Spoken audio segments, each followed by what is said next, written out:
One of the tendencies that you and I have when reading the Bible is to elevate the Bible characters to a kind of saintly status that we can never achieve. Perhaps to try and come to terms with our own shortcomings, we put them on a pedestal and say to ourselves, I could never reach that level.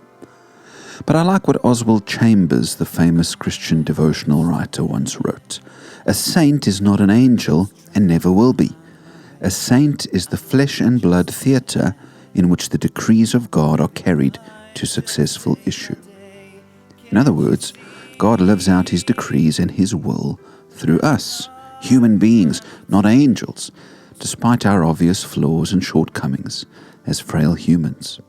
Isn't it good to know that you don't have to be an angel? Think about this. Jesus didn't come to earth as an angel in the New Testament. The great wonder of the incarnation is that Jesus became not an angel, but a human, a fragile human, a human who got tired and hungry, who felt pain and weariness, a human being with all the frailty and fragility of any other human. We're not called to be angels. Of course, we are called to be holy, to live victoriously over willful sin through the power of the Spirit. But God's sanctifying grace won't take away your humanness. In fact, authors Gary Nebuchadnezzar and Norman Thiessen, in an article I read called Consciences That Condemn, state this: God does not expect us to lose our humanness through our salvation. Part of the human condition is to be less than perfect in every endeavor that we attempt.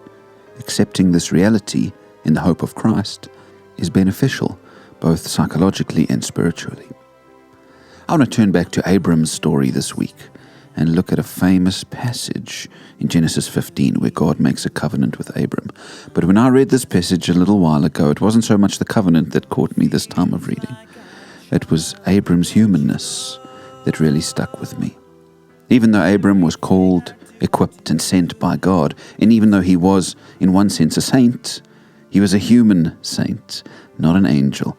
Thank God today that you're called to be a human, not an angel. Trying to live a life that's true. I'm just a man.